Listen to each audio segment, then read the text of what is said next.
नमस्कार, मेरा नाम निधि है। वेलकम टू अवदान एजुकेशन। आज जो चैप्टर हम पढ़ेंगे आपके साथ वो है एनसीईआरटी का सिविक्स सब्जेक्ट का 6th क्लास का एक चैप्टर जो कि पार्ट 2 है गवर्नमेंट। 6th स्टैंडर्ड में एनसीईआरटी में जो कुछ भी गवर्नमेंट के बारे में दिया हुआ है इस बारे में आज की वीडियो में हम पढ़ने वाले हैं। To begin with will start with what is government. सबसे पहला क्वेश्चन कि व्हाट इज गवर्नमेंट। गवर्नमेंट पढ़ तो रहे हैं पर है क्या गवर्नमेंट। घर में फंक्शंस होते हैं। फंक्शंस जब specially in Indian marriages I would say हमारे यहाँ काम डेलीगेट किया जाता है लोगों को। उस काम को डेलीगेट करने वाला एक व्यक्ति होता है who is the head of the family generally, और वो बताता है किसको कौन सा काम करना है। करेक्ट। उसको वो अथॉरिटी कौन देता है? The family, the people of the family, जिनको लगता है भाई this is the responsible person, ये घर का काम संभाल लेगा और ये डेलीगेट भी सही करेगा ड्यूटीज को। He is one person who makes all the important decisions, how the money would be spent, where the money would be spent, है ना, what are the things that we have to buy and all these things. He is the person who makes the implementation also. Implement भी वही करता है, सिर्फ decision लेता नहीं है, उन डिसीजंस को एनफोर्स भी करता है कि तुम्हें ये काम, ये पैसा यहाँ से ये व्यक्ति उठाएगा और ये वाला काम तुम करोगे। ऐसा ही होता है ना हमारे इंडियन सेटअप में। Government is something like this, something which has got a power from somewhere, an organisation. It is an organisation which is responsible for making up the decisions and then also enforcing those decisions. ठीक? An organization which takes decisions या makes decisions and enforce them as well. Can you relate it to what I started with, the example marriage? होता है ना? Now, what can these decisions be like? क्या हो सकते हैं if we talk about in a scenario like a country, एक देश के कंसर्न में। मैंने शादी का एग्जांपल दिया जिसमें घर में का एक हेड होता है जिसको हम एम्पावर कर देते हैं कि तुमने डिसाइड करना है। जब हम एक कंट्री की बात करते हैं, एक नेशन की बात करते हैं, what can be the decisions like. Imagine करो, policy making, important policy making, schemes लेकर आना अलग अलग। अगर किसी चीज के प्राइसेस ऊपर नीचे हो रहे हैं, फ्लक्चुएट हो रहे हैं, तो उन प्राइसेस को मैनेज करना, managing prices of commodities that affect the living of people in that particular area, like onion एक बहुत फेमस एग्जाम्पल है हमारे यहाँ। अनियन से सरकारें गिर जाती हैं। पेट्रोलियम है ना, एमएसपी सुना है आपने, मिनिमम सपोर्ट प्राइस प्रोवाइड करना फार्मर्स को ताकि वो भी अपना कुछ सामान बेच सके और लोगों को ज़्यादा पैसा ना दें, इनको सब्सिडी देना, ये सब काम भी गवर्नमेंट करती है। उसके अलावा जब कोई कैलामिटी आ जाती है, कोई डिजास्टर हो जाता है, तो उस समय उसको कैसे मैनेज करना है, उसको कैसे हैंडल करना है। हैंडलिंग डिजास्टर्स ऑल्सो, उसमें कैसे टास्क फोर्स भेजी जानी है। करेक्ट। उसके अलावा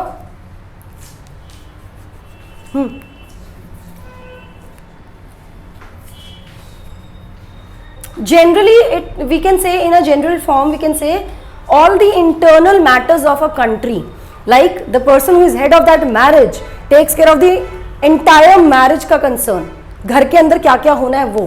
Similarly government takes care of all the internal matters, anything and everything related to the people, right?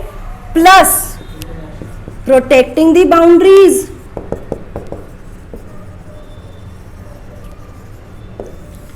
सिर्फ अंदर अंदर थोड़ा ना देखना है, इंटरनल मैटर्स थोड़ा ना देखने, बाउंड्रीज प्रोटेक्ट करनी है ना, ये काम भी गवर्नमेंट ही करती हैं।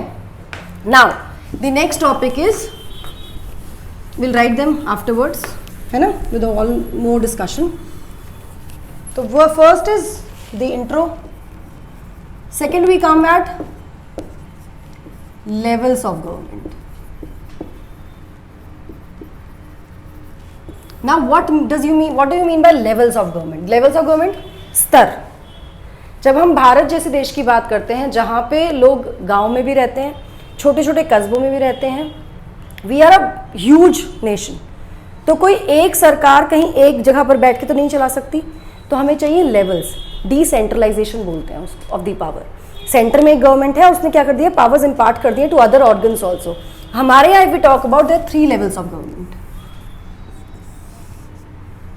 At the local level, which means the villages and towns majorly. Let's keep the words very simple here because we are talking about 6th standard ki civics na government. Then we have different states. Each state has its own government. State level, that is the 2nd level, and then central level, central government, or we can call it national level. मतलब एक केंद्रीय सरकार होगी, एक राज्य सरकार होगी और एक लोकल बॉडी, लोकल गवर्नेंस जो पंचायत और म्यूनसिपैलिटीज काम करती हैं. तो इस तरह से हम गवर्न करते हैं, इस तरह से हम लेवल्स देखते हैं गवर्नमेंट के अपने यहाँ पर. Now next topic is laws and government. अब हमने ये तो बात कर दी कि गवर्नमेंट के पास क्या है, अधिकार है सारे मेजर डिसीजंस लेने का, इंपॉर्टेंट डिसीजंस लेने हैं और उनको इन्फोर्स भी करवाना है. पर आपको लगता है कि सरकार अगर लॉज बनाए, laws are made but are not implemented,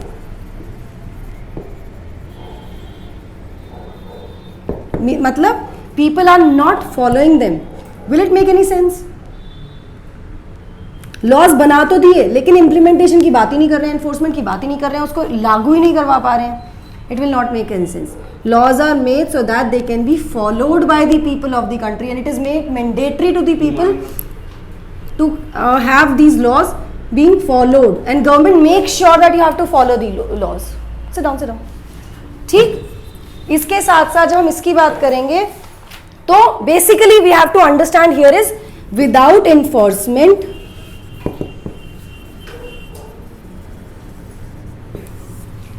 laws are useless. होता है ना, टाइम टेबल बना तो लिया पढ़ने का, लेकिन टाइम टेबल को फॉलो नहीं करना है. तो बिना टाइम टेबल बना के थोड़ा एग्जाम निकल जाएगा, टाइम टेबल बना के उसको फॉलो भी करना पड़ेगा. जब उसको फॉलो करेंगे तभी कुछ होगा. तो laws if made and not enforced are useless. So enforcement becomes important part of the government. Government make sure that the laws are being followed by the people of that country. अब ये तो one sided बात हो गई कि law है, government तो superior हो गई, गवर्नमेंट के पास सारे अधिकार आ गए. But at the same time it is not only for the government, these laws are also for the people. People in a country also have the right कि जब उन्हें लगता है they are being discriminated on the basis of religion और caste, they can go to the court and say that this is not happening with us, this was supposed to happen, we were supposed to have equality of opportunity, why we are not being given that. So the people can also go to the court for the implementation of laws. बना तो दिए सरकार ने, बनाकर भूल गई equal opportunity, और religion के बेस पे, कास्ट के बेस पे क्या हो रहा है, भेदभाव हो रहा है, डिस्क्रिमिनेशन हो रहा है. तो ऐसे में क्या होगा, these people will go to the court.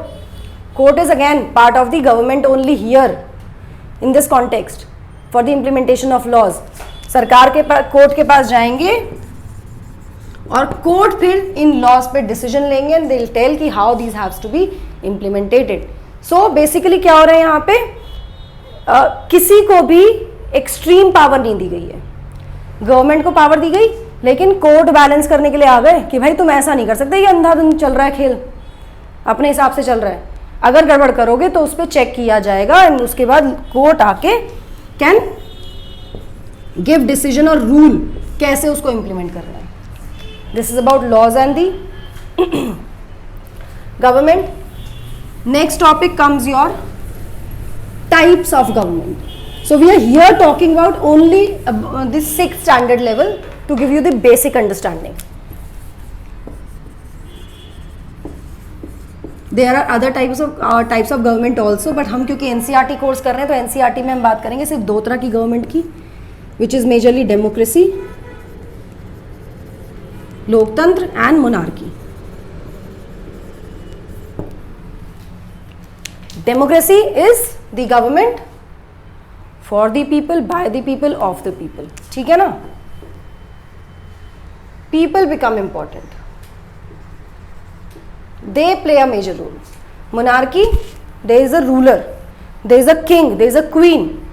who has all the authority, who rules. Democracy, people do not directly rule, but they elect their representatives. So democracy in present days is also called as representative government, in which the representative of people are elected by them, elected and chosen to make important decisions on behalf of the entire population. Correct. So democracy क्या हो गया? एक सरकार जहां पे लोग खुद से अपना नेता चुनते हैं, क्योंकि सब लोग तो इकट्ठे होकर हम चल नहीं सकते हैं डिसीजन लेने, डिसीजन लिए नहीं जाएंगे, तो हम क्या करते हैं, एक कॉमन पर्सन को, group of people which elect in the process of election, and then these people who represent us, हमने एम्पावर किया ना उसको वहां जाने के लिए, who represent us, they take major decisions on behalf of the entire population. This is democracy. जब हमने कहा कि people are important, in democracy the governments are accountable to the people.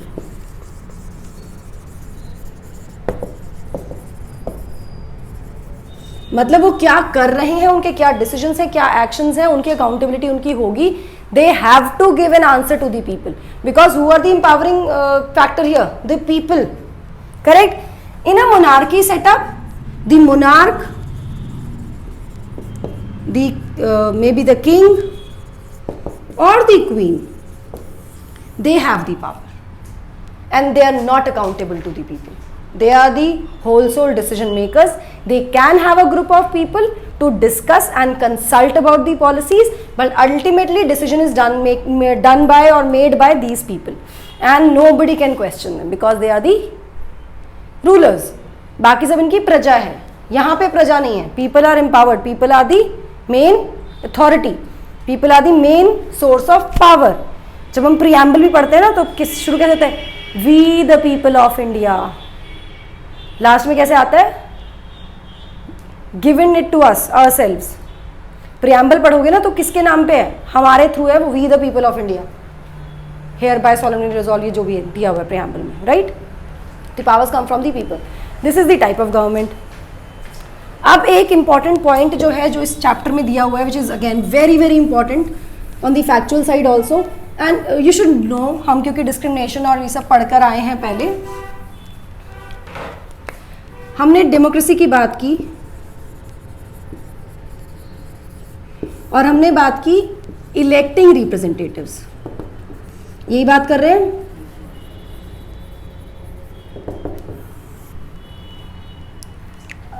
हमने बात की people elect their representative.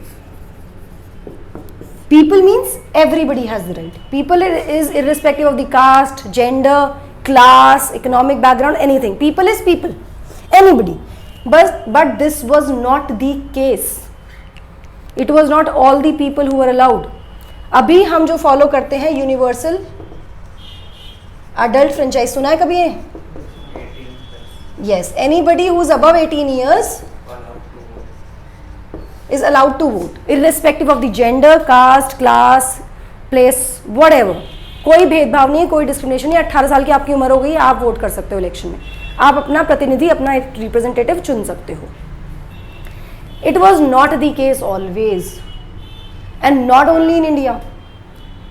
Unfortunately democracies around the globe, around the world, did not allow women and poor to vote. Can you imagine? Women and the people who do not have properties, who were not literates, who were not educated, were not allowed to vote. This was around the globe. सारे देशों में ऐसे ही था, यही हालत थी.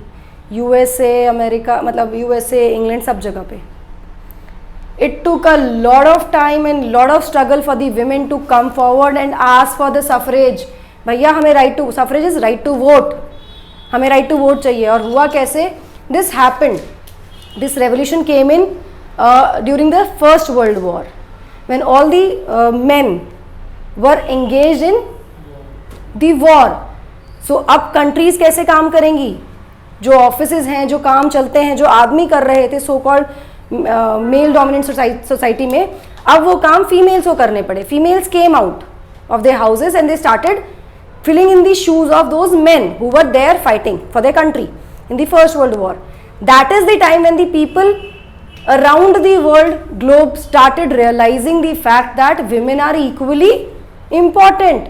They are equal to men. They are no inferior. Then why are not they given the choice or right to vote? And with this particular movement during First World War, which is called as the women suffrage movement, that the right to vote was given to women across the globe. USA में this right was given in 1920 and UK में this right was given in 1928. इससे पहले women were not allowed to vote. So was the case in India.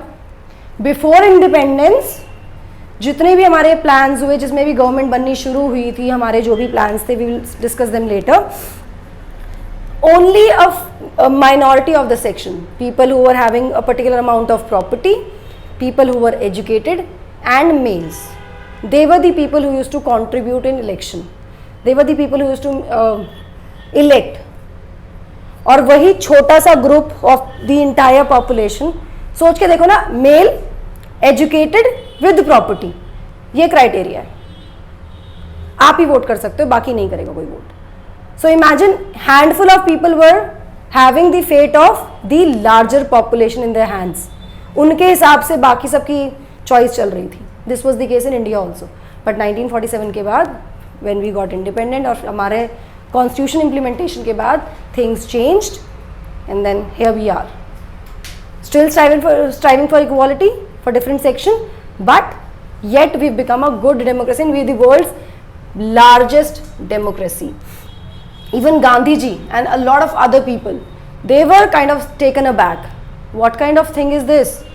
And so Gandhi ji specifically mentioned in one of his generals, Young India, about this discrimination to poor and women, and then he fought for the right of every individual, every person in the country who's above the age of 18 years to have the right to vote. And this is how the democracy developed in our country. So that's about the government for this particular chapter. That's it for the video today. If you like the video, don't forget to like the video, share the video and also subscribe to the channel. Don't forget to hit the bell icon so that you get the notifications हमारी upcoming videos के बारे में.